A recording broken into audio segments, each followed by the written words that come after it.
All right. Okay, we are on. Welcome, everybody. Let me know if you're joining me live.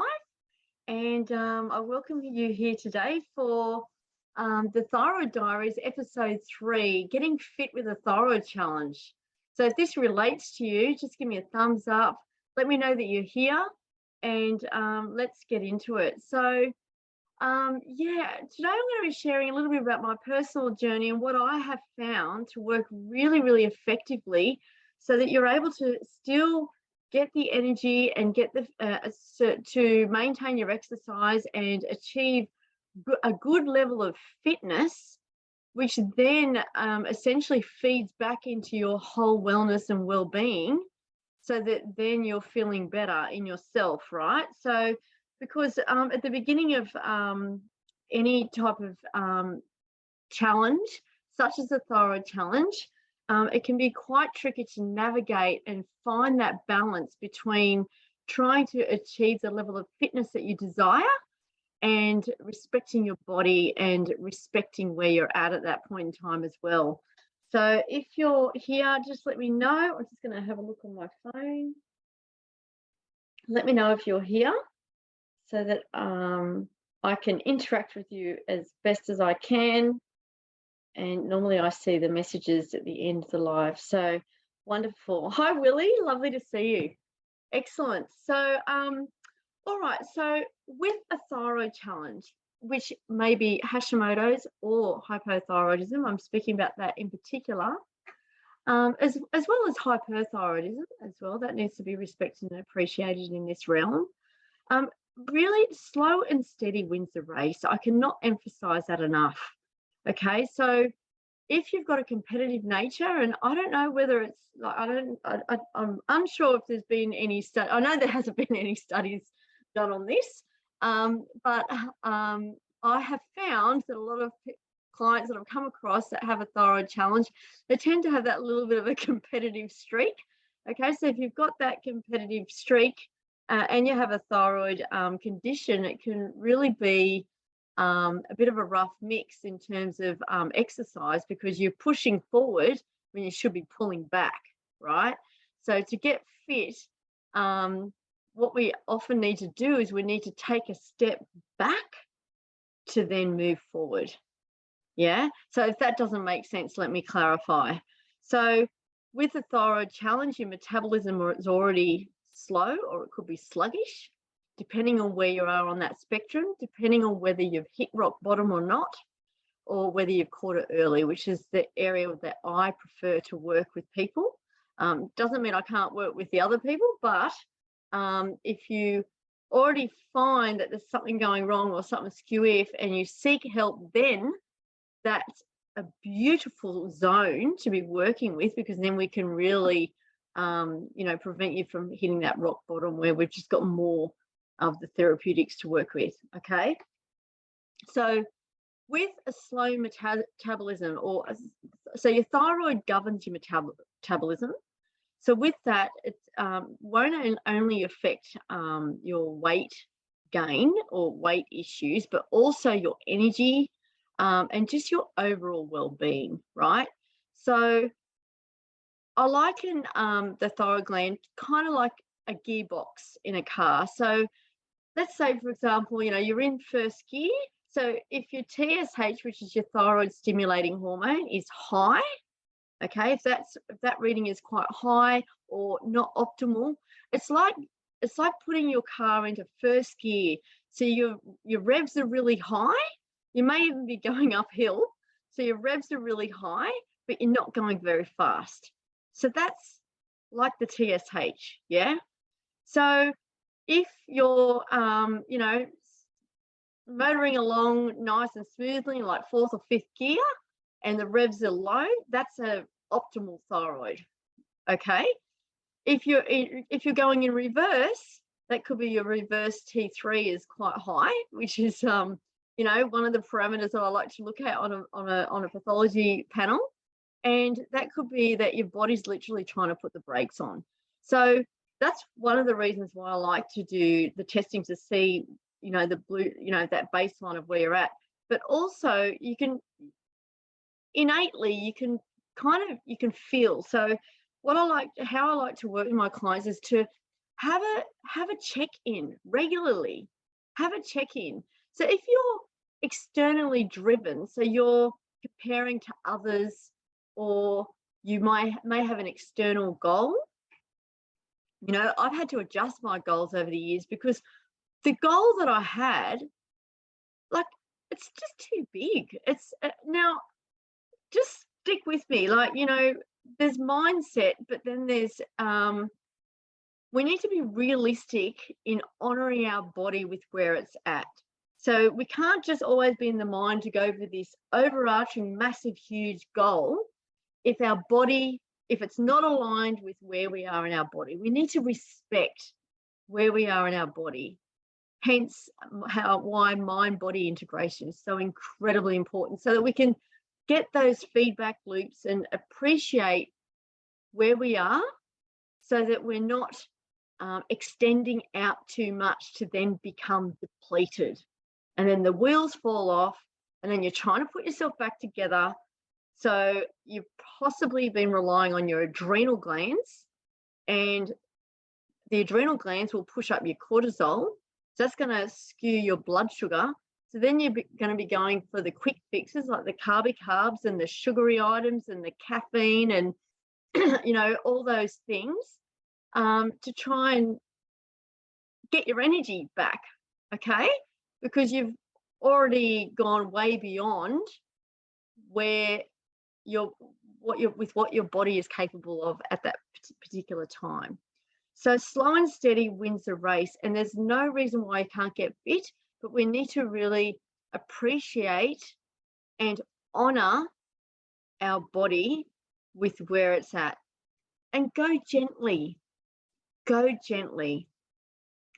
It's one of the reasons, and there's no judgment here. We all do and pick and choose what we like to choose to achieve our fitness. But personally, I don't like gyms. I've never liked gyms, apart from the fact that there's all these gadgets and it's noisy and it's bright and there's too much electromagnetic frequency, which kind of shudders my field. Apart from that, it's just, I don't know, it's just like a sweaty hot box. I just really don't like it. But if you like that, that's awesome, But what I don't like about gyms is there's always schedules, and it's always you've got to do this, you've got to do it 3 times a week to get your result. I mean, that's a load of rubbish, because if you're pushing yourself and you're externally driven without checking internally with where you're at, it's going to be a really, really hard slog to get your fitness, to get to your peak level of fitness. It's really going to be very, very difficult, because if you're not at that point where you've got the energy to pull out for those sessions, it's just very depleting. So there's quite a few. So apart from the whole mindset around that, I'm just going to get into it. There's 7 principles that I abide by now, and I really would like to share with you. And if you resonate with this, and if you feel that this really makes sense for you, I'd love to talk about it more, so that we can actually talk about it with you as an individual, to really help you get this together in your life to really achieve your goals. So number 1, now I've written here goal. Now I'm not talking about a SMART goal, because the SMART goal system doesn't account for how you feel. So it is good to have a goal, an external goal, to have something to go for, but it also needs to have fluidity and flexibility. If it's structured and rigid, that's not going to account for your healing journey. So honoring yourself whilst you're aligning with that goal, and being okay for it to just shift here and there. So personally, I love doing triathlons. I never used to. I never thought that was possible. But am I at that level where a lot of athletes that I know that are in my field? Absolutely not. I do little triathlons. I do the small ones, but I still am able to maintain my fitness. So it's about choosing something that you align with, that you enjoy, that you have fun with, but something that has a level of flexibility to meet you with where you're at with your with how you feel in your body. Yeah. So, for example, with my goals, there's different distances, and I can always drop down to a lower distance. Okay.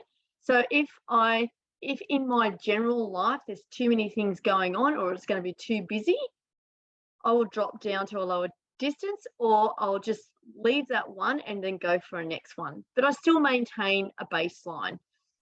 So we all have that ability to have a baseline, and that is at a level that suits you. It's not going to overreach you.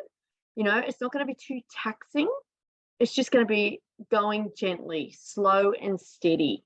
Okay. So, then when we're going for our bigger fitness goals, we kind of stretch that a little bit, but always coming back. Okay. So the goal.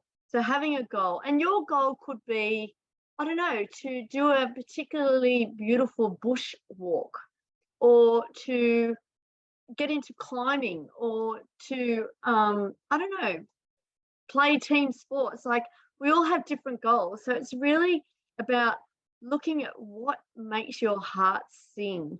What do you thoroughly enjoy? I love doing, the reason why I'm really glad I found triathlon sports. The reason why I love it is because it has the three disciplines. So that enables me to not place too much emphasis on one area of the body. So it kind of brings me into balance. So that's why I really, really love it. And it gets me into nature, which I really, really love. So it helps to ground me. It helps me, and it allows me time away from the computer and away from IT. And it also gives me that solitude as well. So you're in with a group, but it's very solo. So you have that internal time to reflect and just be.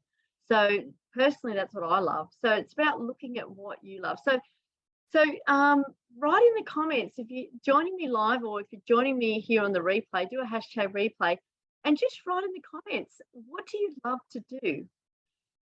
It's got to be something that you love, not that you're doing it because you have to get fit. There are so many choices in this world. So it's got to make your heart sing, something that you enjoy. And it could be going for a walk in the morning to see the beautiful sunrise. It could be in the evening to see the sunset. Like, there's also times of the day. Yeah. So what is it? What is it that makes your heart sing? And having a goal that has those nice, fluid, flexible boundaries, so that if you don't reach the goal, it doesn't matter, because it's a journey, right? Life is a journey. So it's about crafting a blueprint for your journey. And if you haven't got to where you thought in your mind you should be, well, that's, I like to work with people on that, because it's too limiting. It's too, I mean, it's kind of self-defeating, right? Because you haven't got there. So what happens? You're down on yourself, or this or that. So it's got to have that nice, flexible fluidity, because you're still way better off now than what you may have been several months ago, if you've taken some small baby steps forward. And sometimes we've really got to break those steps down, because if you've really been fatigued and unwell for quite some time, it might be just a 15-minute walk in the morning. It might be something that's more yin in energy, so a yoga class, something that's just a little bit of movement, but treading gently. And then we build up from there, right? Build up in terms of for cardio fitness. Yeah. So this brings me to number 2. Within your schedule, your fitness, your routine, have a great combination of yin and yang that actually works with your life, with what you're doing. So, for example, I like to go for a run. I find it's very, very effective in releasing stress and tension, but not a hard run. Just kind of, it's just like you get a little bit of a burn up, but not too much after a busy day, right? And I find it very invigorating, very grounding, very refreshing. So looking at something that's going to not just serve you or your goal, like you and your fitness, your goal, but also serve you with your place within your day. Okay. So if you're a scheduled person, and I'm not, I'm not by nature. I do need to have a little bit of a schedule, but I have a lot of fluidity in that because I'm always checking in on my body, checking in constantly. So if you've had a day that just that it's just not going to honor you to go for that run, do something else. Go for a walk. Still do something in terms of helping you achieve your fitness goal. But it can be going a little bit more gently, a little bit softly, nurturing your mind and body more. Okay? So having that combination of yin and yang. And it could be that if you're really strung out and fatigued, or you've stretched yourself too far, it could be that you don't do that and you might do a practice of meditation, or you might have an Epsom salt bath. You might need to nurture your whole soul at that point in time. Yeah, certainly that has been the case for me with my plover encounter yesterday, when I was viciously attacked by I think a young male plover that was rightfully doing what he should do. This young little show-off bird was protecting the family. Absolutely. I mean, fiercely protecting the family. Unbeknownst to him, I'm not a threat, but this bird was protecting the family, and I got swooped several times. I grazed myself. I fell. I'm sore. I'm jarred. So am I going to go and do my run today? No, I'm going to tread gently. I'll probably do some nice, gentle stretches. But is that going to prevent me from getting fit? No, because we look at big picture. We look at big picture. And it's about checking in internally and not be too focused externally all of the time. So that's number 2, a combination of yin and yang exercise. Number 3, especially if you're a little bit rock bottom on your energy, you need to sleep. You need to rest. If we push, anyone with a thyroid condition will know that if you push, it is going to just come back and bite you, because then you're just going to be depleted. And you may even get run down and get sick, immune system issues, autoimmune immune system issues with Hashimoto's, with thyroid, okay?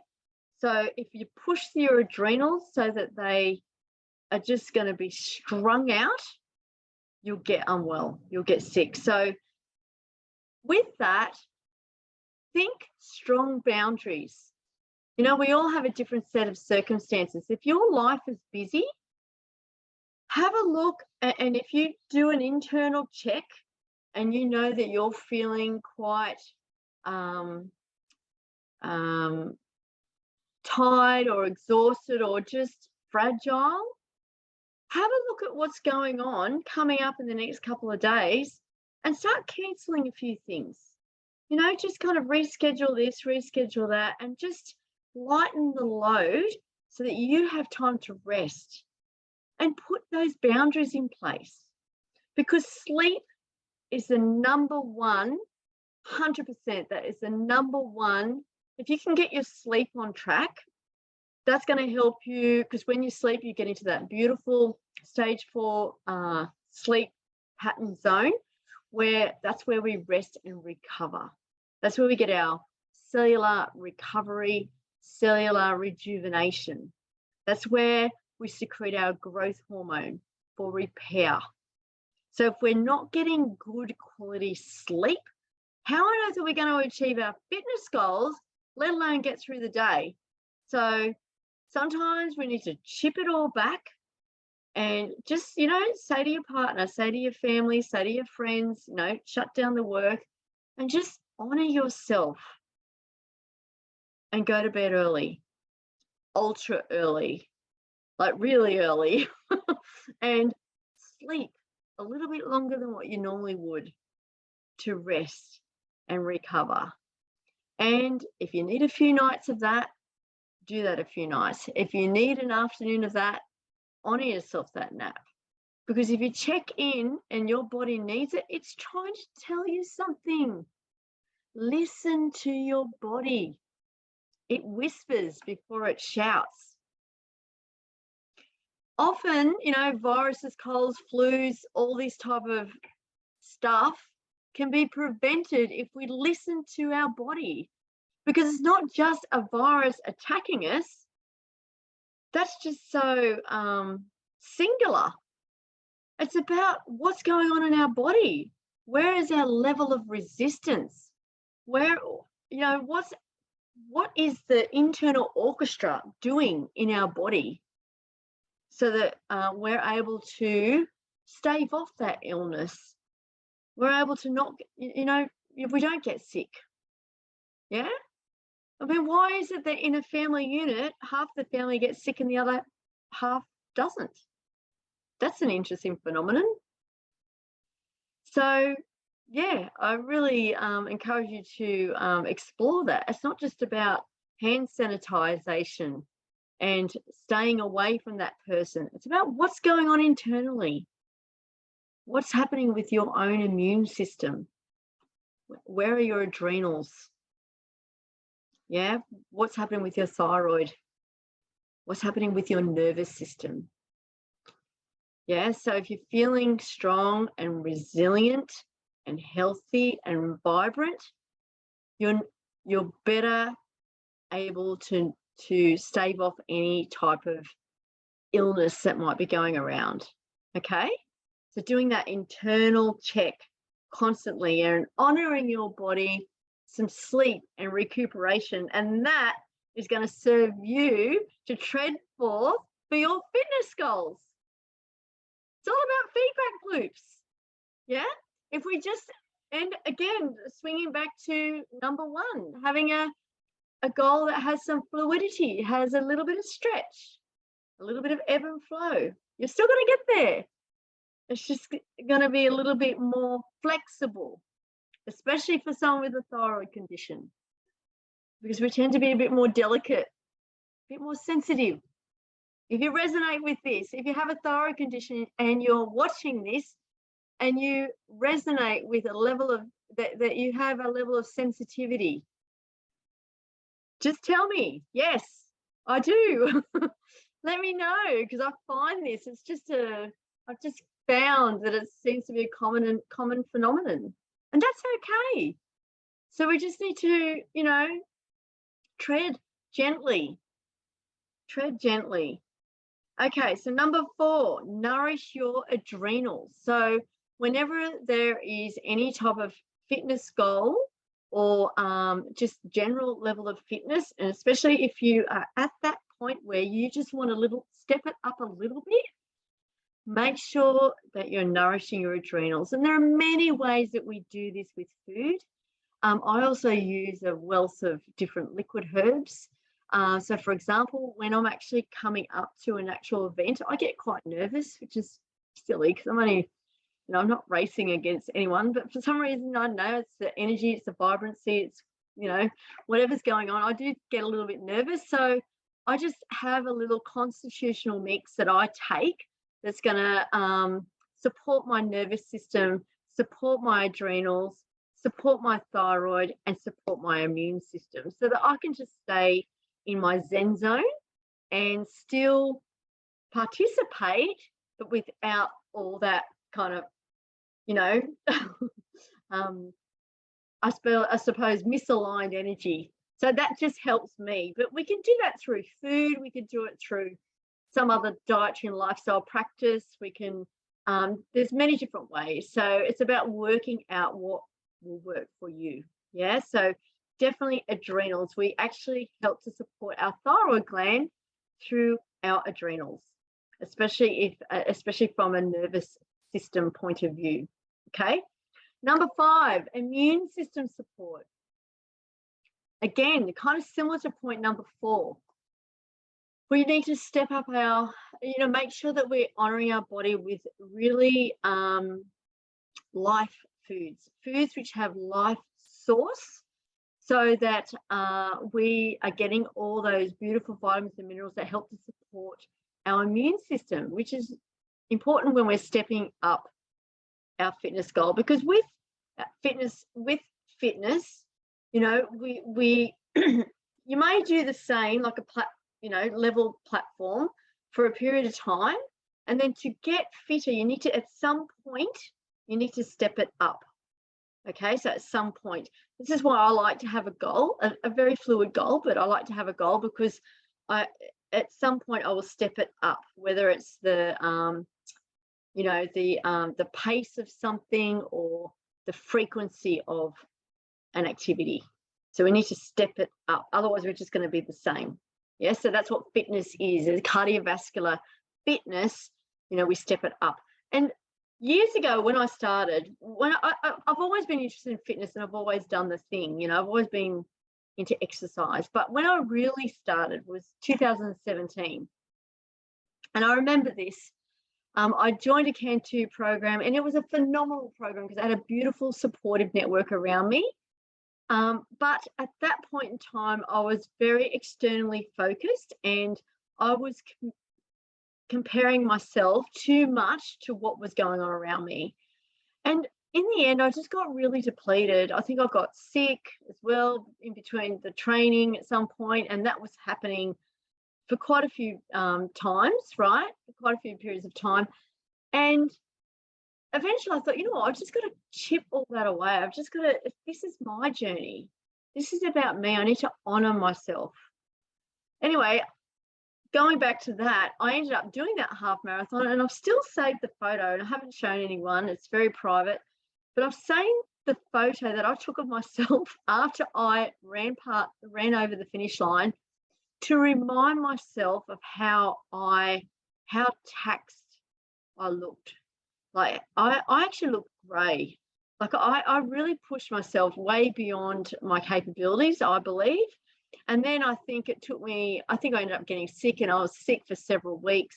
I was really quite unwell because I hadn't, you know, I mean, it's okay to have an external goal, but that was too big for me at the time. And I only realised that now. I didn't realise it then, because I was all caught up in that hole where, you know, raising funds for cancer research, and that was all wonderful, and it's a great cause and everything, but that goal, I should have dropped down to the 10K, and I wasn't aware of that at the time. So I've learned a lot from that. And these days, I really pick something that may stretch me a little bit. And my goal, it's not about times, it's about finishing and feeling great. I want to recover well. I have a coach now, and my coach often asks me, what's your goal? And it's to finish well. I want to finish well. I don't want to be depleted. I want to finish and then feel strong. Yeah, still have that smile on my face. Finish well, finish strong. Yeah, so yeah, anyway, you may, if you relate to this or if you resonate with this, just let me know in the comments. And if you're joining me, if you haven't joined me yet, if you're watching this replay, just do a hashtag replay just as a reminder there, so I can check in with you with where you're at. Okay, so number 6 is mind-body integration. So a lot of these steps that I'm talking about or explaining today, they really do feed into each other. Excuse me. And the reason why is because they do feed into each other. Like mind-body integration is really checking in. It's looking at those feedback loops and honoring yourself with where you're at that time, in terms of the day, in terms of the week, in terms of the month, in terms of the past, in terms of the present, in terms of the future. So, for example, where you are today, you can do a little bit of planning for your fitness over the next couple of days. So if you're feeling strong and resilient, that's where you push the boundaries. It's not about because, oh, Monday happened to be this and Wednesday happens to be that and Friday happens to be this. That's very rigid. But if you check in with yourself, you think, you know, I'm feeling really good today. I'm feeling really strong. I'm feeling resilient. Yeah, I might push the boundaries a little bit more today.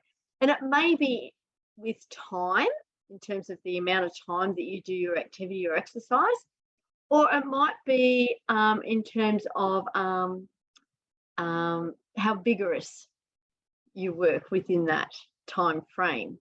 So there's many different ways that you can improve your fitness with that, but always having that mind body. Is your mind, like my coach says, keep your body where your head is. No, keep your head where your body is. Yeah, that's what she says. Keep your head where your body is.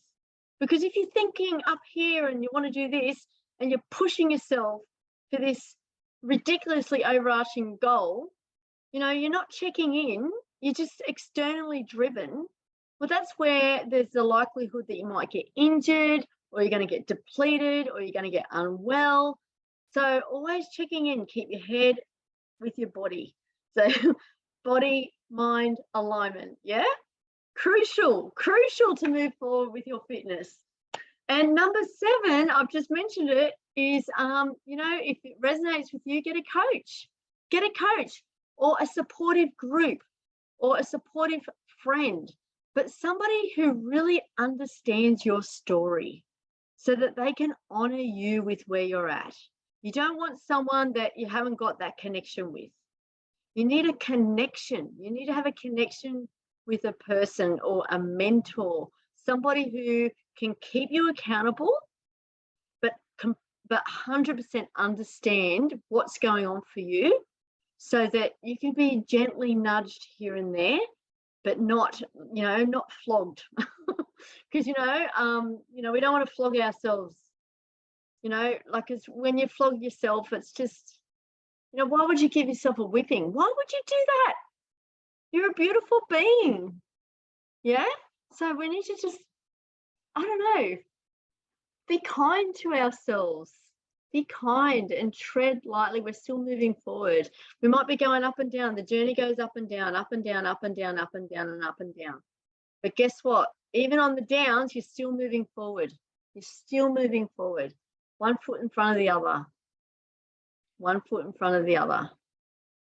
Okay, so I hope this has helped. And if anyone resonates with this and would like to discuss this with me more and talk about their health and fitness and how they'd like to integrate that so that they're working with their thyroid condition as opposed to against it, and still moving forward with your fitness and your health and your well-being to really feel awesome in your body, just type fitness. Just type fitness and we can just have a conversation, and I can tap into what's going on for you and if I can help you move forward with that fitness goal as well as other areas of your life. Yeah. So I hope you've enjoyed this episode 3. I think fitness is incredibly important. We need to maintain our fitness, even with a thyroid condition or any condition for that matter, because that's where we have our mitochondria. Once we build fitness, we're strengthening our muscle and our cardiovascular fitness, for our heart rhythm and that nice, strong rhythm of our heart, so it's not stressed. We don't want that system stressed. Yeah, so there's other areas. Of course, we look at the food, we look at the mindfulness and for the nervous system and sleep and all those aspects of our health and wellness. Yeah, but fitness is a crucially important element of that for our cardiovascular fitness and for our muscle strength and integrity of our muscle, because that's where the mitochondria are like the little ever-ready batteries that are all within the cells of the muscle. So that's where we actually get our energy. So when we're fit, we get energy back. So sometimes it can take a little while to get to that breakthrough, to get to that level of fitness, which is why in some aspects you may need some support and some guidance and some nurturing and some gentle pushing, gentle nudging to really help you move through while you're supporting your adrenal glands, supporting your thyroid, supporting your immune system, supporting your whole being on a holistic level, so that then you can get that feedback from your body of feeling fit, feeling healthy, feeling resilient, feeling strong. That's a great place to be. That's a great place to be. So we don't want to be fragmented and kind of frazzled. Sometimes we need to hone our energy back in and nurture ourselves, nurture our soul. And in our society, often I see this, it's, you know, you're not doing enough. Sometimes you need to do less to do more. And that's on all levels, all parameters of health and wellness. But specifically fitness, sometimes we pull back to go forward. So if you resonate with this, let me know. And thank you for joining me today. And I look forward to seeing you next week. Have a beautiful, beautiful, beautiful rest of the week. And if it's nice and bright and sunny, get out into nature, get off the gadgets, get off the IT, and I will chat to you very soon. Bye for now.